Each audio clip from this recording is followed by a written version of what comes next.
Have you seen the guys on defense bounce back and pass Rice a week off to kind of take a step back? Yeah, we had a good bye week. I'm sure Coach Frost talked about it, but we went back to basics a little bit, fundamentals, tackling, some base defense, good on good reps. So, we got to go against our offensive line, our skill players, so I thought that was really good to see some speed and some good on good blocking. But the guys, they bounced back. They've done a nice job these last couple of weeks. Coach Frost was talking about an emphasis just on basic running plays, a lot of inside zone offensively. Defensively, what were you trying to evaluate during that?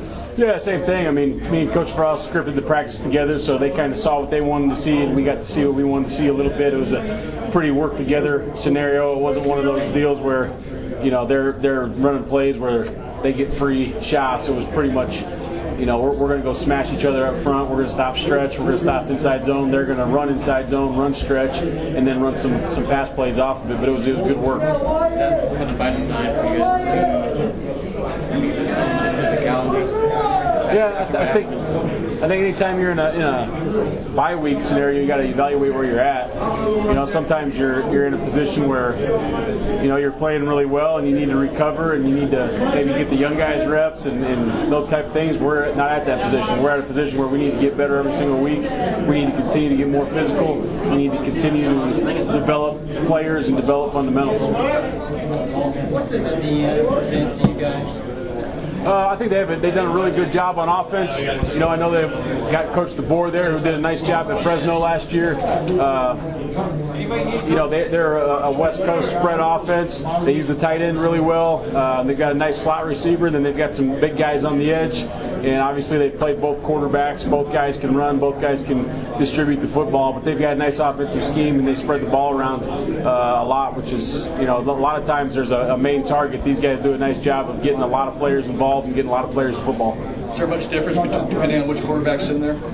I don't think that the scheme is much different, and obviously those guys have been, I think Penix has been banged up a little bit, but I think they're going to run their offense. Whether one guy wants to pull it a little more in the quarterback read stuff is one thing, but the offense isn't going to dramatically change.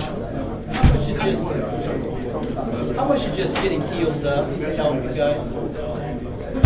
I'd like to say that's huge, but that's football. We're banged up, so is everybody else.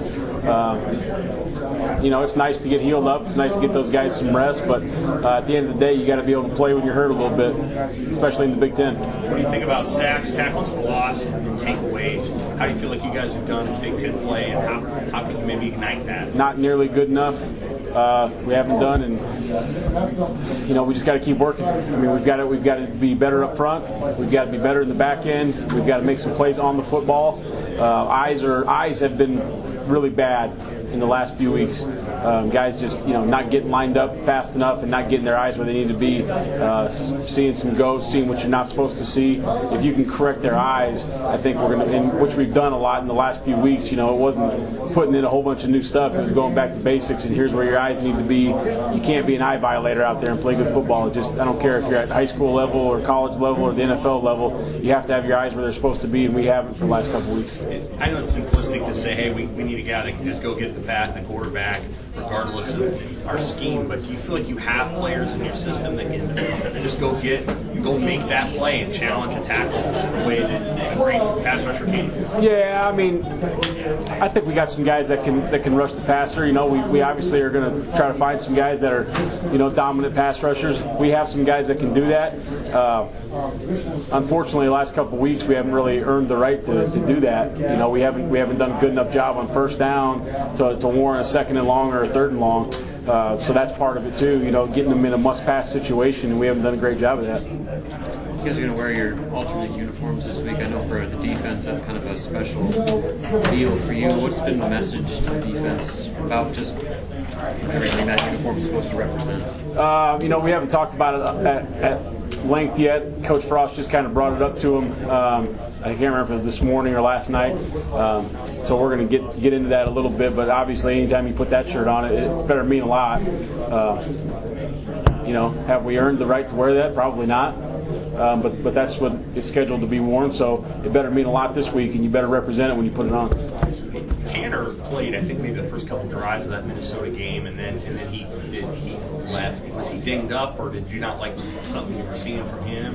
Yeah, I mean he's had some injuries where he hasn't been able to practice a ton and hasn't been 100% knowing what's going on. So we're getting him in a little bit, and there's a few times where he was a little bit lost, and also he's a little dinged up. So just a combination of both. Are you still trying to find maybe the right combination of guys at that outside backer position? Absolutely. Who else are you looking at other than JoJo? Yeah, Garrett Nelson's done a great job. He's come along every time he's gotten the game. With that guy, right, wrong, or indifferent, he's going to play really hard and he's going to go smash somebody. So I think he's earned the right to get some more reps. Is the turnover conversation similar to just rushing the passer and getting into third down situations? I mean, forced 9 in the first 3 games and it's dried up a little. Yeah, I think turnovers can happen at all times. Right now, where we're just you're not getting to a point where you're not getting enough guys to the football. When guys get to the football, that's when turnovers gets caused. That's when tip balls and overthrows get caused, and guys catch tips. That's where fumbles get stripped. When you get more and more guys to the football, we haven't been doing that lately, and that's got to change.